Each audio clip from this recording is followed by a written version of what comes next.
Muito bem, retornando aí ao nosso curso de sinalização de trânsito, essa é a nossa aula de número 29, a segunda do módulo sinalização de trânsito. Como sempre, deixando aí para vocês destacado o e-mail, tem o meu e-mail também. Vocês podem estar aí enviando as suas críticas, sugestões, elogios e nos ajudando aí a melhorar o nosso material. A partir desta aula nós vamos apresentar cada tipo de sinalização. Na aula anterior foi mostrado para vocês que a sinalização ela pode ser representada de 7 formas. Nessa videoaula a gente já começa a falar sobre cada uma dessas 7 formas. A primeira forma de sinalização que a gente vai ver é a sinalização de regulamentação, ou vertical, sinalização vertical de regulamentação. As placas de regulamentação, elas têm a função de proibir, obrigar ou restringir. São placas imperativas, exprimem o sentido de imposição. O que está expresso dentro dessas placas são imposições. O desrespeito a esse tipo de sinalização caracteriza infração de trânsito, onde você é passível de ser punido. Há sempre uma dúvida por conta dos candidatos no que diz respeito a isso, porque quando eu afirmo que é infração de trânsito desrespeitar as placas de regulamentação, os alunos já logo perguntam, então quer dizer que se eu desrespeitar uma placa de advertência ou uma placa indicativa, eu não vou estar cometendo a infração? Na realidade não, porque as placas de advertência e as placas indicativas não têm esse sentido imperativo, essa imposição. Podem até observar, caso vocês prefiram, que vocês não vão encontrar nenhuma placa de advertência ou de indicação que obrigue ou proíba alguma coisa. Ok? Então, se porventura perguntar em prova, e essa pergunta é comum, é infração de trânsito ou constitui infração de trânsito desrespeitar que tipo de placas? Não tenham dúvida. Regulamentação. Só é infração de trânsito o desrespeito às placas de regulamentação, ok? Nós devemos estar atentos também sobre esse grupo de placas no que diz respeito a formato e cor, certo? Vocês podem observar que ela tem o padrão de orla externa vermelha, fundo branco e a simbologia em preto. Padrão. Claro que uma ou outra pode fugir à regra, tá? É comum em prova eles perguntarem sobre o formato dos grupos de placas. Nesse caso, o grupo de regulamentação tem um formato padrão circular. Ok? Círculo. Formato padrão. Todas as placas de regulamentação têm o formato circular? Não. Todas não. 2 não têm o formato circular. São elas a de ID a preferência, que tem o formato triangular, e a de parada obrigatória, que tem o formato octogonal. Triangular, obviamente, porque tem 3 ângulos, 3 lados, e octogonal, porque tem 8 lados. Olha, 1, 2, 3, 4, 5, 6, 7, 8 lados. Ok? É uma placa octogonal. É muito comum em prova esse tipo de pergunta. Tá? As placas de regulamentação têm o formato circular, com exceções, pode vir essa na alternativa A.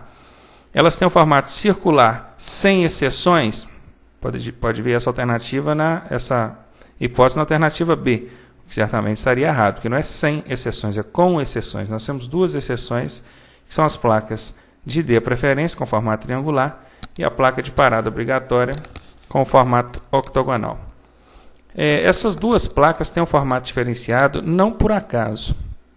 Tem um motivo especial para isso. Essas placas, tanto a de D a preferência quanto a de parada obrigatória, elas precisam ser identificadas mesmo quando observadas por trás. Imaginem, o motorista que está chegando em um cruzamento e se depara frontalmente com a placa de parada obrigatória ou de preferência, fica claro para ele que ele precisa parar e ceder a preferência para quem passa na via transversal, ou seja, o que o pessoal chama de preferencial. Mas imagine esse veículo que está passando lá na preferencial. Como é que ele vai saber que a preferência é dele? Não existe nenhuma sinalização que determine uma via preferencial. Ele certamente vai estar observando essa placa por trás, não vai estar vendo aqui a inscrição pare, né?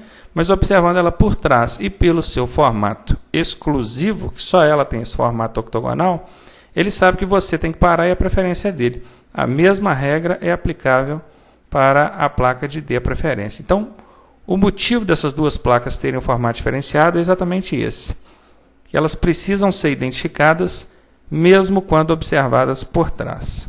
Uma outra dúvida acerca dessas duas placas é a seguinte: a placa de D preferência, ela determina que você reduza a velocidade, ou seja, aproxime-se devagar do cruzamento ou da área de cruzamento. Se vier outro veículo, você deve parar. Se não vier, você pode prosseguir sem que haja necessidade da imobilização total do veículo. Já na placa de parada obrigatória, você vai aproximar do cruzamento e imobilizar o veículo, independentemente de estar ou não vindo outro veículo. Ah, mas eu na hora do meu exame eu fui reprovado porque eu só diminuí a velocidade, diminuí a marcha, vi que não vi ninguém, prossegui. Foi reprovado e com justiça, porque segundo o artigo 208 do Código de Trânsito Brasileiro, avançar placa de parada obrigatória ou sinal vermelho do semáforo constitui infração gravíssima e, em caso de exame de prática de direção veicular, constitui uma falta eliminatória. Portanto, não tem do que reclamar. Já foi orientado aí na parte teórica e na parte prática também certamente será orientado quanto a isso. Então, estejam atentos. Formato diferenciado, pelo motivo que foi exposto aqui, e a aplicação delas. Na de preferência, só diminui e para se vier outro veículo. A de parada obrigatória, como o próprio significado já menciona, né? Parada obrigatória, você tem que obrigatoriamente imobilizar o veículo para depois prosseguir. Muito bem. Ainda dentro do tipo de sinalização vertical, nós temos o grupo advertência. Ok? As placas de advertência têm a função de alertar. Volta aqui um pouquinho, olha. As placas de regulamentação têm a função de proibir, obrigar, restringir. São placas imperativas, expressam imposição, constituem infração de trânsito diz respeito a esse tipo de placa. As placas de advertência não proíbem, não obrigam nada. Elas apenas alertam. Ok? Advertem os condutores quanto a riscos e circunstâncias encontrados ao longo das vias públicas. Ok? Veja aqui alguns exemplos. Olha, área com desmoronamento, pista escorregadia, projeção de cascalho.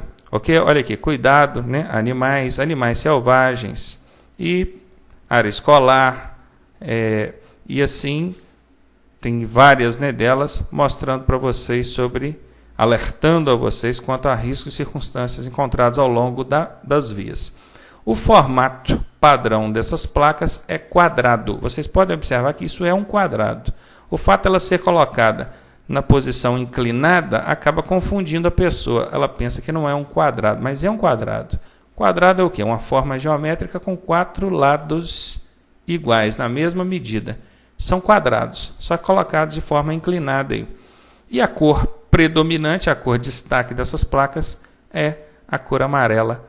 Ok? Então, quanto a isso aí, não resta dúvida. Beleza, então não é infração de trânsito desrespeitar esse tipo de placa, não tem como desrespeitar, pois elas não proíbem nem obrigam a nada. E as placas, o terceiro grupo aí, né, dentro do tipo de sinalização vertical, nós temos as placas de indicação. As placas de indicação, elas têm a função de mostrar, orientar. Só retrocedendo aí, as de regulamentação são placas impositivas, obrigam, proíbem. As de advertência alertam. As de indicação mostram, orientam. Ok? As placas de indicação, elas são separadas em subgrupos. Olha, aqui nós temos as placas de identificação de rodovia. Nesse caso aqui nós temos uma placa identificando uma rodovia federal, uma placa identificando uma rodovia estadual, e ainda tem uma outra que a gente vai ver mais para frente, que identifica uma rodovia pan-americana. Aqui nós temos a placa indicativa, que identifica local, sentido e distância. E realmente, olha, local, Florianópolis. O sentido aqui, ó, olha a setinha apontando para que direção que fica a cidade de São José. E a distância, 6 km. Então, são placas que identificam locais, sentidos e distância. Tem também, dentro do grupo indicação, nós temos as placas educativas. Placas educativas, elas seguem esse formato, esse padrão retangular. São placas grandes, fundo branco e mensagem escrita em preto. As mensagens podem ser das mais diversas possível, né? Obedeça a sinalização, utilize o cinto de segurança, dirija com prudência, sob cerração, acenda as luzes do veículo, ou seja, qualquer mensagem que possa estar orientando os condutores quanto à questão da segurança. Tem também as placas indicativas que demarcam a quilometragem das rodovias, são chamados marcos quilométricos, ok? Encontrados nas rodovias, demarcando aí a quilometragem das rodovias. Tem as de serviços auxiliares, que são serviços prestados aos bordos da via pública. Aqui no caso nós temos 3 indicações aqui, né? Serviço de abastecimento, restaurante e serviço mecânico. 3 numa placa só. E ainda tem informação a 500 metros, né? E aqui nós temos placas de atrativos turísticos, também mostrando o tipo de atrativo, o símbolo, né, que representa esse atrativo, e a seta direcional mostrando para que lado que fica. Ok? Então aqui nós temos o grupo indicação. Então, só recapitulando, nós falamos de placas de regulamentação, com suas funções, formato, cor, e falamos das placas de advertência, também com a sua função, formato, cor predominante, e falamos agora das placas de indicação. Observem, ou vocês devem ter observado, que nessa explicação a gente ainda não se prendeu ao significado das placas, né? Tanto que aqui nas de advertência que foram mostradas, só tem só algumas que foram tomadas como exemplo, tá? De regulamentação da mesma forma, ok? Então, a gente ainda não se prendeu ao significado dessas placas. Lá no final das videoaulas, ou já no final desse módulo, né, na verdade, eu vou estar falando para vocês o significado e aplicação de cada uma dessas placas. Uma observação: não precisa decorar o código ou a codificação da placa, tá ok? Não precisa, basta que vocês visualizem a placa e decorem o significado dela, ok? Se na sua prova perguntar qual é o significado da placa A27, ou vai ter a placa desenhada na prova, ou então você vai receber uma cartela daquela que foi apresentada na aula anterior para você poder catalogar ali, então, a placa e ver qual placa que é. Beleza? Vocês devem ter observado também que as placas de regulamentação, aqui não, porque não foi representado isso, mas elas começam sempre com o código R. Código R, tá? As placas de advertência começam com o código A. E as placas de indicação pode começar com, nesse caso aqui seria PI, né, que é placa de identificação de rodovia, seria PI, a codificação inicial dela. Aqui da mesma forma, PI. Aqui seria PE, placa educativa. Aqui não tem uma codificação específica, no caso vai ser PI também. Nas de serviços auxiliares, a codificação vai ser S, e nas de atrativos turísticos, a codificação vai começar com T. Depois, mais para frente, vocês vão ver que essas dicas que eu dei aqui em relação à codificação vão ser válidas para vocês. Mas, por enquanto, não precisa de preocupar muito com isso, não. Tá ok? Aqui, nesse slide, a gente entra na parte de sinalização horizontal. Então, isso aqui já é um assunto para a nossa próxima videoaula. Até daqui a alguns instantes. Um abraço, tchau.